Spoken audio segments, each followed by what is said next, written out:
Okay. Hi, everyone. Welcome to the roundtable portion of today's summit. I'm patching in from a very rainy day in New York, and I think there's lots and lots of people from all over the place joining us here. These are all speakers that have been sharing their wonderful expertise and experiences over the last few hours. And now we're going to come together and have a roundtable discussion around the future of luxury and fashion, what's been happening over the last 10 years, etc. So we have about a half hour. We have a lot to cover. So I'm going to start with a little bit of a rapid fire question, because I think that we just want to set the tone and see where the temperature is with everybody. So if we go across, I'm going to maybe just point to people as I see on my Zoom.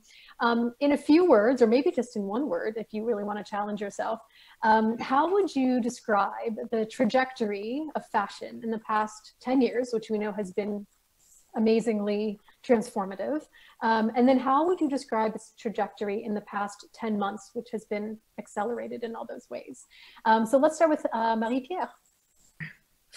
I would say over the last 10 years, maybe complexity, increasingly complex as an industry. Now it's also something that I said, and even more fluid right now.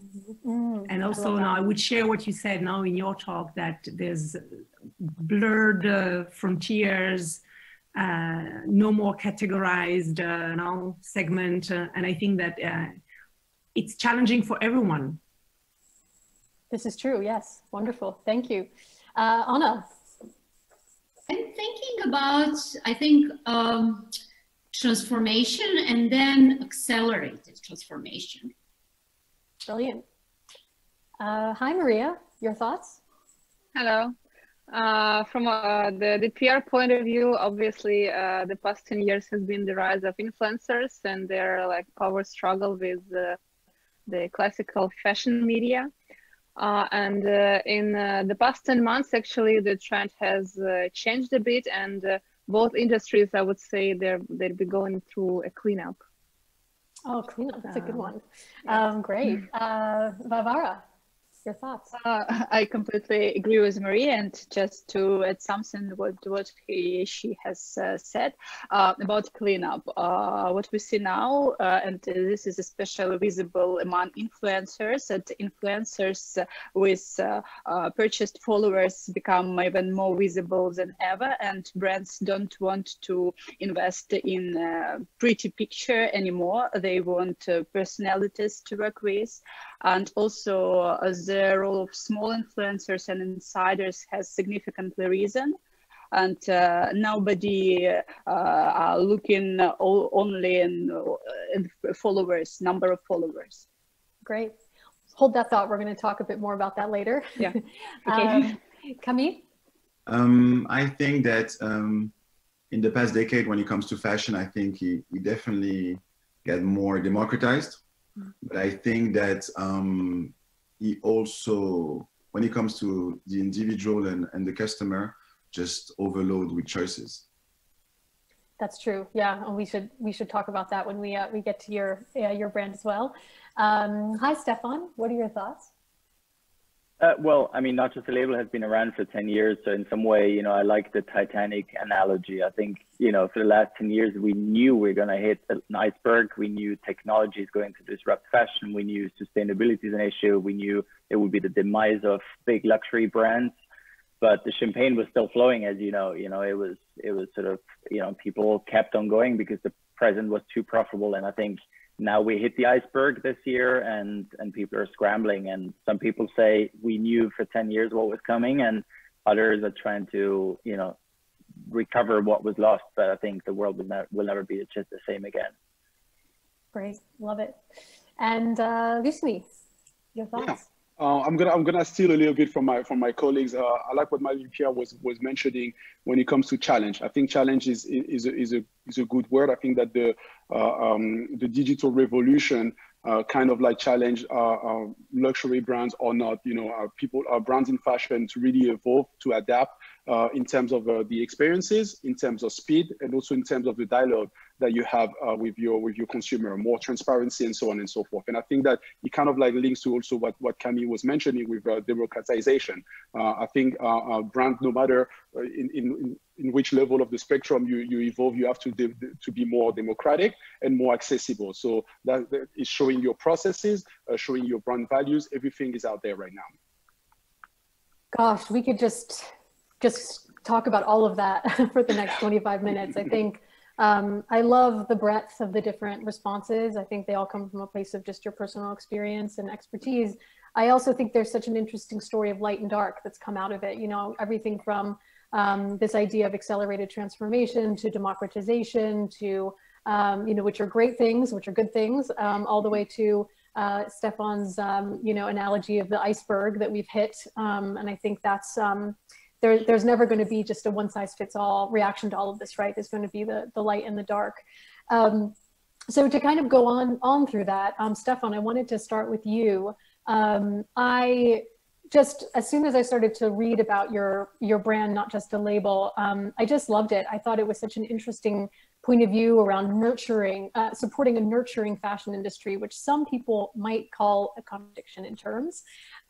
So, you know, when you think about the role of small global fashion labels that are playing in this new world, maybe the post-iceberg world, how, you know, how do you see that sort of changing previously? And really, I think more importantly, where do you see that going forward in terms of change, broad scale change?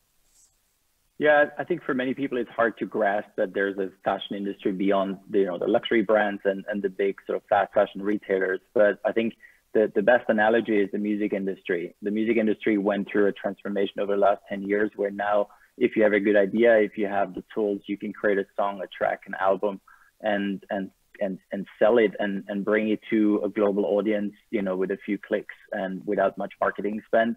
And that is pretty much what will happen to fashion. So at the moment, we live in a fashion industry that is pretty much dominated by 8 large conglomerates.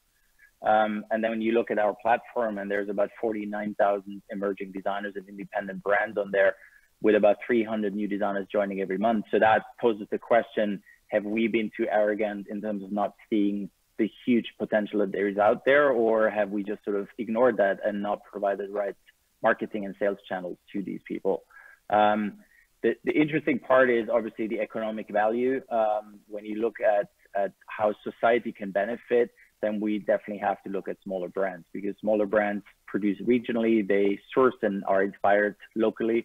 Now with the launch of our marketplace, we see how sustainability has an opportunity in terms of people placing orders directly with a small brand, those brands using local commodities and local goods to actually make these items and send them out directly. So we bypass an entire chain or sort of an entire industry that we no longer need. We don't need fashion weeks, we don't need runway shows, we don't need, you know, this whole hoo-ha that made it so hard for young brands to actually be seen. Now that there's absolutely no value put on editors anymore, on trade shows, fashion weeks, you know, we can do very well without that. And I think society benefits because we'll have much more interesting ideas coming to the forefront. We're supporting small businesses around the world. We're going away from the centralization around a few fashion capitals. So I think it's, you know, as you said, it's that iceberg that has hit finally. People can see what is happening now. And the world will be made of 2 types of people in the future. Either you accept the reality and you are willing to transform and come up with innovative business models that are more agile and more dynamic, or you long for, you know, the typical fashion dinner parties and fashion weeks that we had in the past that just consumed resources and never really paid, you know, emerging creatives. Yeah, that's amazing and very prescient of you to sort of hit on that years and years ago. You know, I think personally, the last year has almost something I call like the rise of the small. You know, I think a lot of people are more interested in the local maker, the bakery down the street, you know, supporting someone that you feel like you know, rather than sort of a giant faceless corporation that you don't have a personal connection with. And us sheltering in place has sort of caused a lot of that, I think.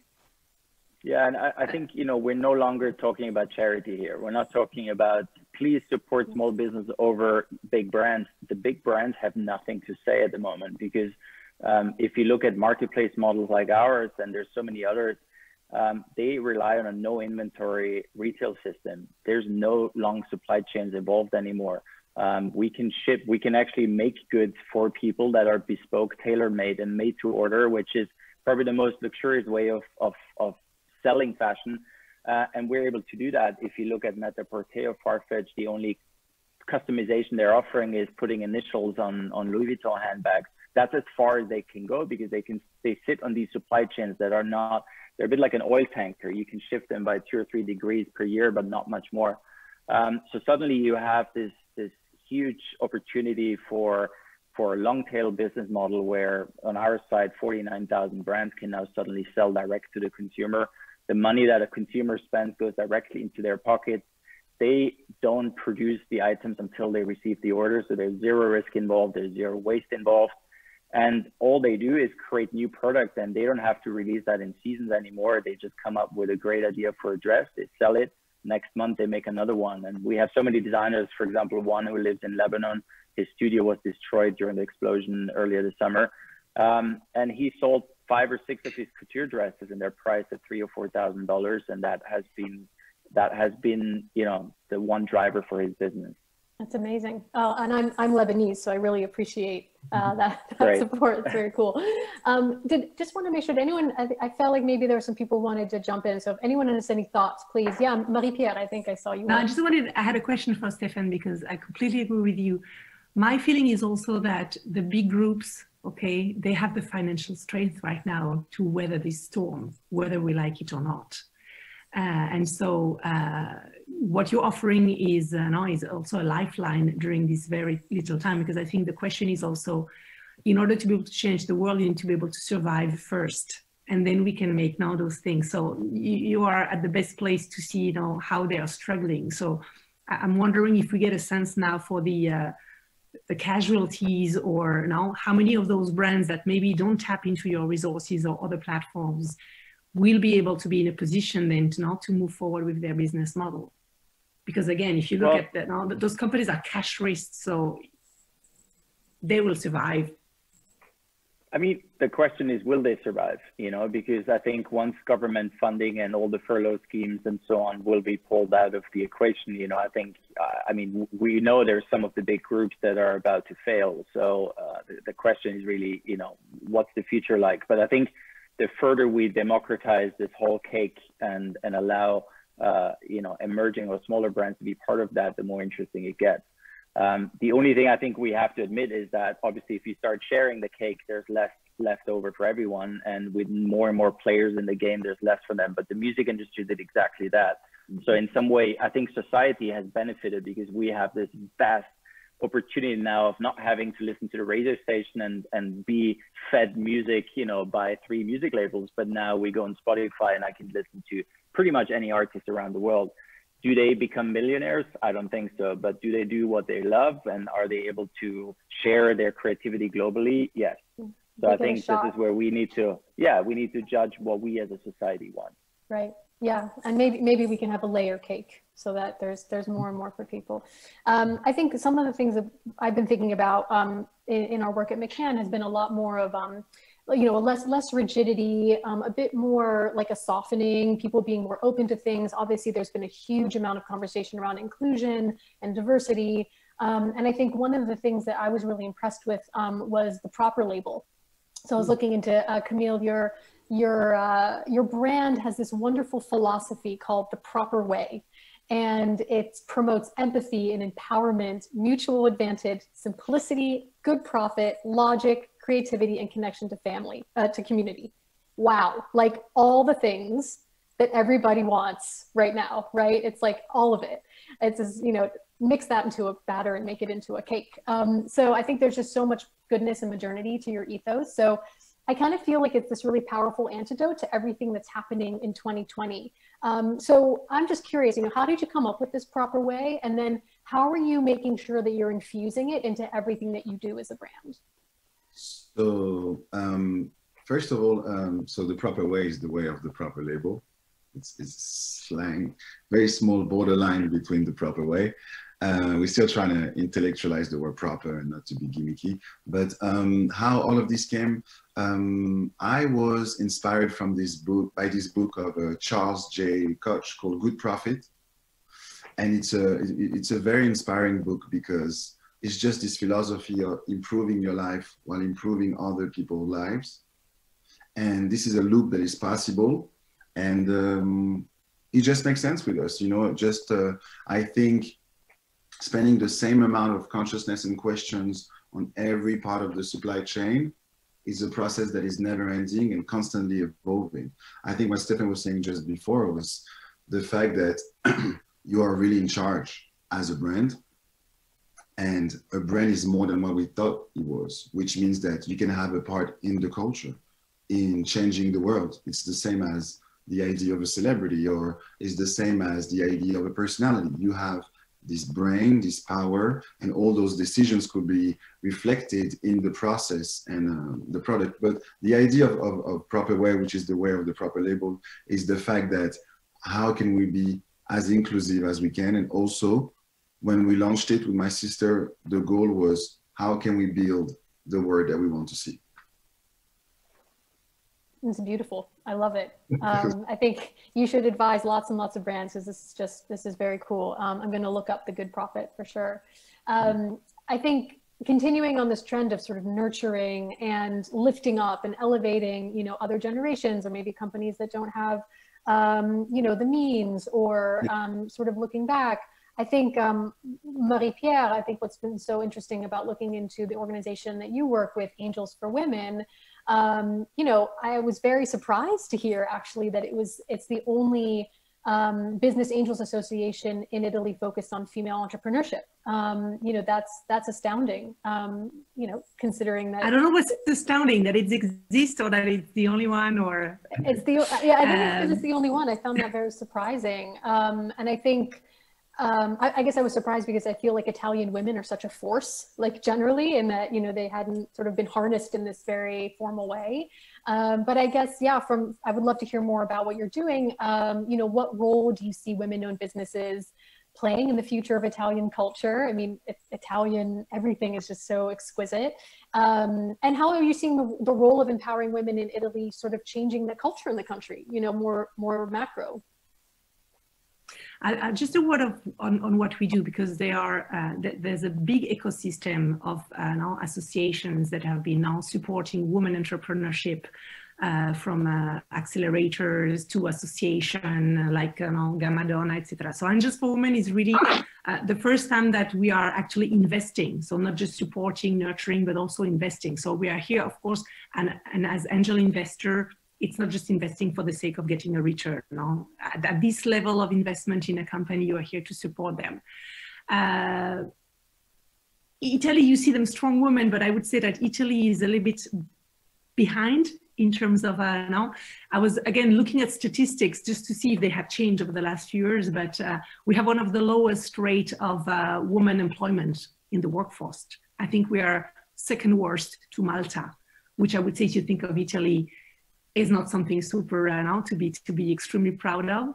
So I think that women entrepreneurship, I mean, actually, I think you also have to think of two things. There are startups, innovative startups, and women entrepreneurship.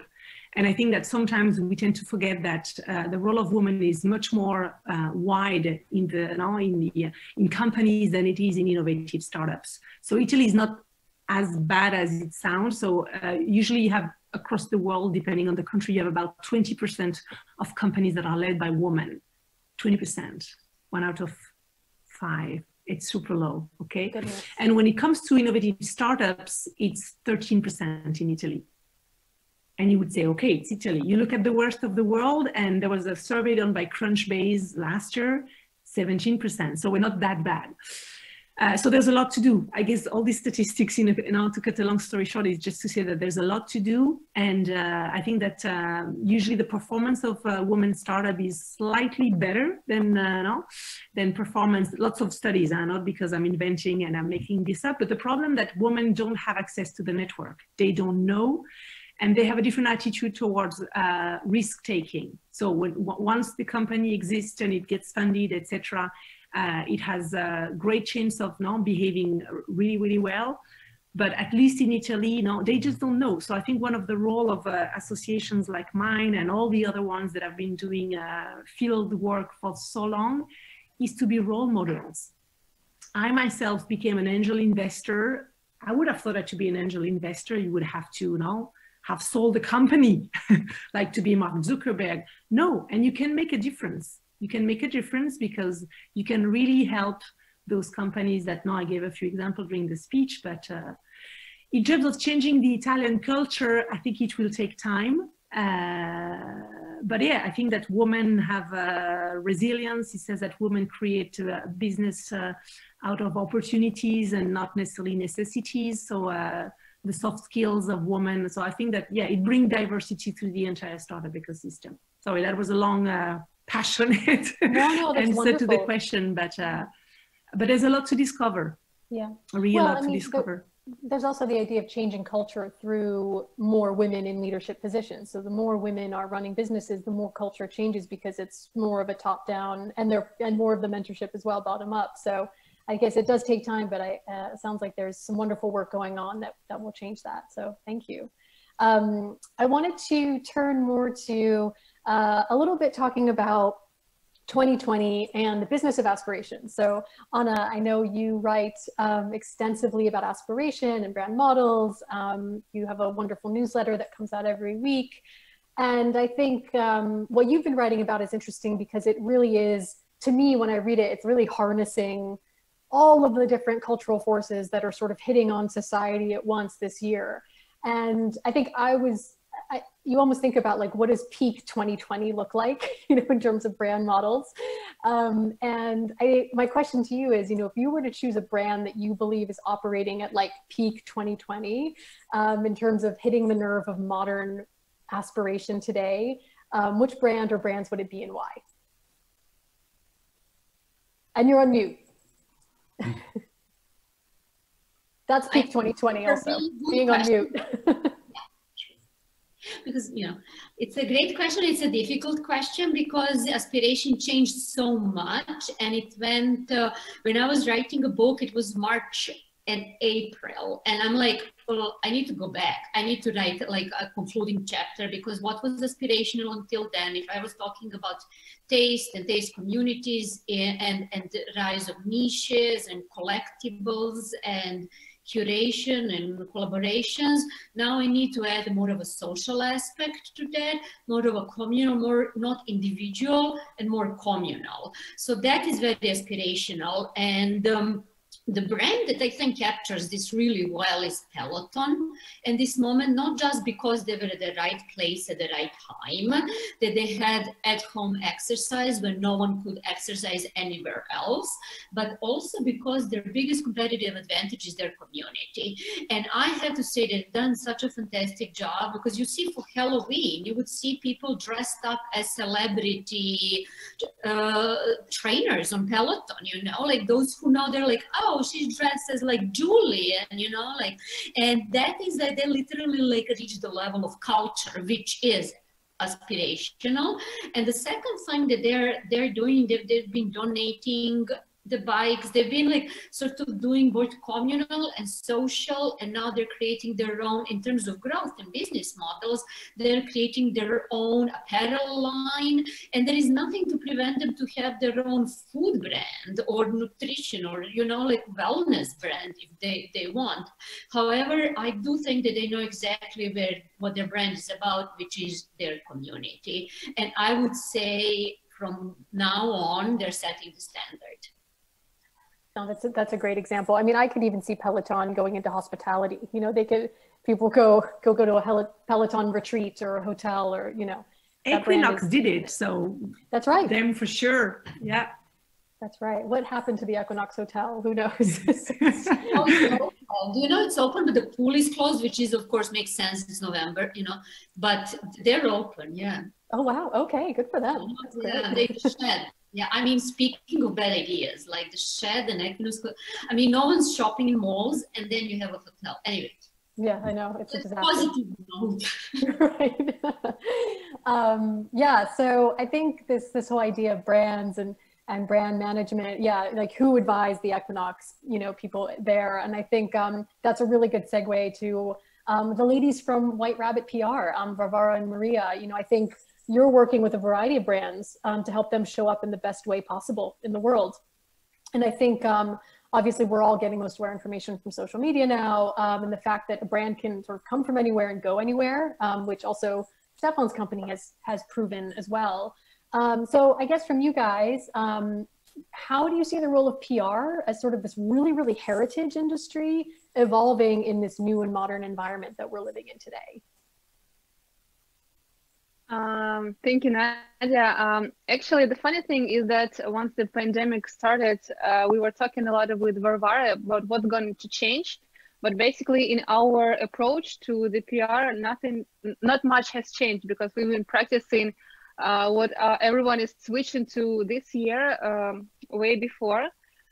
So yes, obviously, PR today is much less about parties, events, and champagne, which we miss. It is true, because it's the energy and exchange with people, the physical ability to talk to them, which is great. But in a way, I was talking about the cleanup, and this year has shown more than ever, and what Stefan mentioned, that you can be really located anywhere else, anywhere in the world, but if you have consistent message, and if you are really proud of your product, if there is an idea and there is authenticity behind it, and with of course with proper PR and proper communication, you will get noticed. And that's the beauty of PR today, because and we see it even with the press and with influencers, that they have become much more open to brands. For example, like we had a case, it was actually last year before the pandemic, we started with the brand when there was nothing but the name of the brand and the product. The product was great. And we started, and they had like 200 followers on Instagram.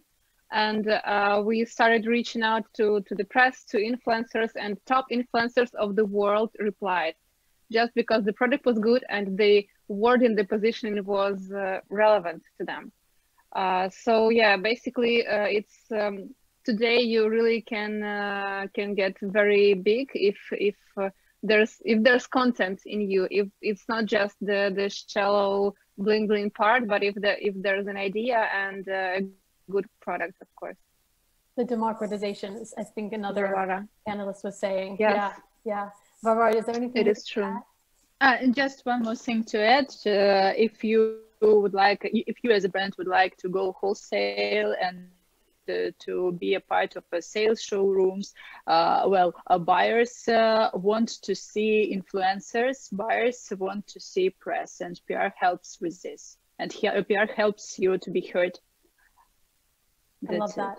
Yeah. That's great. Well, we have about 2 minutes, and I want to make sure we get to everybody. So Luceny, you are last but certainly not least. The question I wanted to ask you about 2020 has been, as I think Marie-Pierre was saying, it's an incredibly challenging time for brands, not just from an economic standpoint, a financial standpoint, but, reputational and brand building.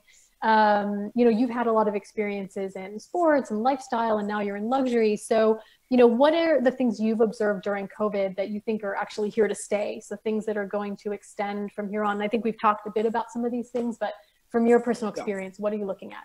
Yeah, I think we touched on this, and I think that actually those things that I'm observing are actually happened even before COVID. I think that back to some of the panel member touched on, I think you have to go beyond the messaging.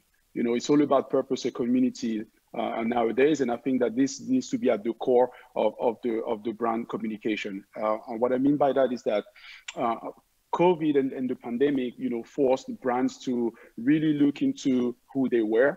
And what were their values beyond the product that they were selling. A lot of stores were closed and people couldn't have access to, yes, they were still buying online, but they couldn't have access to clothes. And they were really looking to brands to show who they were as citizens as opposed to retailers, so to speak. So it was really a time for brands to look at themselves and see what was their added value in the society. And I think that back to what Stefan was mentioning at the beginning, I think that all of the brands realized, and even before, I have to say in the experience, for example, that I had at Adidas, that we had ultimately a mission to help the industry and help the community, and it can take a lot of different forms. You know, building internship programs with design schools. We currently have one with Parson or Central St. Martin in London to really help designers getting their project off the ground. When I was at Adidas, we had a whole collaboration section where we were really taking small designers and helping them to really scale and shed lights on their work. So I think that it's really about purpose and community, and really showing what your brand values are beyond what you're selling to people. Yeah, that's great. There's an exercise we do sometimes with brands when we work with them, is we say, if you disappeared tomorrow for whatever reason, what would people miss? You know, and that's a really interesting That's a great question. It's like, what is it that actually I give to the world beyond a product? Yeah. So wow, what an honor it has been to speak with all of you. I know we're up to time. One of my dreams is to be a talk show host, so I thank you all for letting me pretend for half an hour to be one. So thank you, everybody. This has been great, and everyone stay safe and stay sane, and thank you for your time. Thank you. Thank you. Thank you. Bye. Thank you. Everyone.